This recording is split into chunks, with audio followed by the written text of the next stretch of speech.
Coupe's sheet metal is even edgier than the sedan's, a welcome departure from the caution that has marked so many Honda designs with tidier dimensions, more sculpting, and wheels that fill their wheel wells right to the edge of the fenders.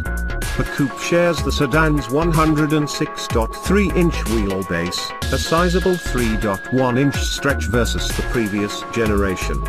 But at 176.9 inches, the new Coupe is an inch shorter than its predecessor, 1.8 inches wider at 70.8 inches, and a smidge, 0.1 inch, lower at 54.9 inches.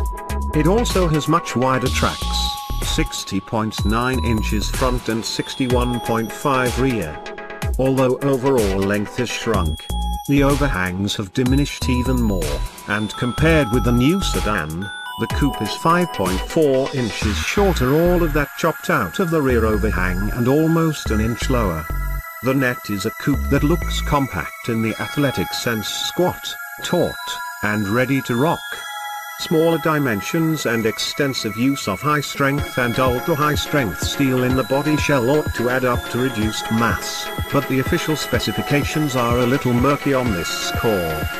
Honda's listed curb weights for the old Coupe range from 2,754 to 2,916 pounds. Depending on trim level, the 2016 Coupes will weigh between 2,735 and 2,896 pounds, according to Honda. Nevertheless, the new Coupe should have a performance edge over the previous generation, thanks to its new engine's a naturally aspirated 158 HP 2.0-litre 4-cylinder, in LX and LXP models, and a 174 HP 1.5-litre Turbo 4, XT, XL, and Touring. In our test of a new sedan equipped with the 1.5-litre turbo and a continuously variable automatic transmission, CVT, we logged a 6.8 second 0 to 60 mph sprint. That's just 0.3 seconds behind the last Civic C we tested, and Honda insiders say that in development testing the Coupe has been a little quicker than the current C. This leads us to wonder how much power the new C will bring to the game when it makes its appearance, as well as what its body style will be. Coupe? Sedan? Hatchback? All three question, but Honda isn't talking about that yet. Our initial experience with the new Coupe was confined to turbo-powered versions with Honda's torque converter enhanced CVT, and the impressions were much the same as those logged in our sedan test. Stomp on the throttle and once the turbo spools up, the Civic's front tires emit a healthy chirp and forward momentum builds in a hurry. The spool up is quick with the transmission in D, but for even quicker results, slip the lever into S. At wide open throttle the CVT delivers simulated upshifts and exhibits little of the slipping clutch sensations that often accompany transmissions of this type. Paddle shifters aren't part of the deal, however, and the driver is still aware that it's a CVT. Honda insists Civics equipped with the 1.5-litre turbo engine also will get the 6-speed manual transmission option currently available with the 2.0-litre. We got a very brief experience with a manual-equipped Turbo Mule, a sedan in heavy camo, and found it to be typical of Honda shift-for-yourself gearboxes with short throws and crisp engagements. But the product planners get cagey about precisely when it will arrive. Our best guess is late in this model year.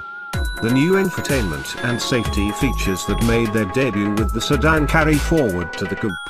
Of the latter, the lane keep assist system is particularly annoying. It's a little random in picking up the edge and center lines, and a little too eager to intervene when it does see them. Inside, the Coupe sustains the high quality of materials established by the sedan, including first-rate bucket seats, as well as a rear seat actually habitable by adults. Although the new Coupe is shorter than its predecessor, the stretched wheelbase allowed Honda to expand rear seat legroom by 5.1 inches. Suspension elements, dampers and springs are also stiffer, varying by trim level. The basic LX model, for example, gets firmer damping and increased front roll stiffness. The LXP and XT have increased spring rates as well as more authority in the dampers. XT and higher trim levels get 17-inch wheels. The XL and Touring models get refinements of the foregoing, including hydraulic rear bushings for better road isolation and lighter wheels for reduced unsprung weight. While the dynamic distinctions among the various trims are subtle and hard to quantify in short driving stints, the bottom line is a coupe that's quick on its feet, responding promptly to steering inputs, with modest body motions and absolutely no drama.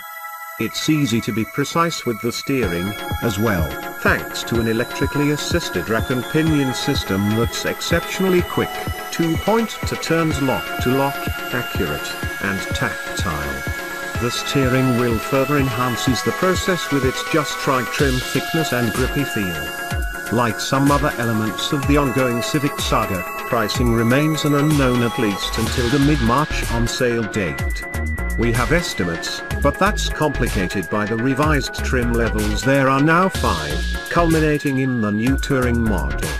But this much is certain, the new Civic Coupe makes the outgoing version as forgettable as last year's curling tournament results.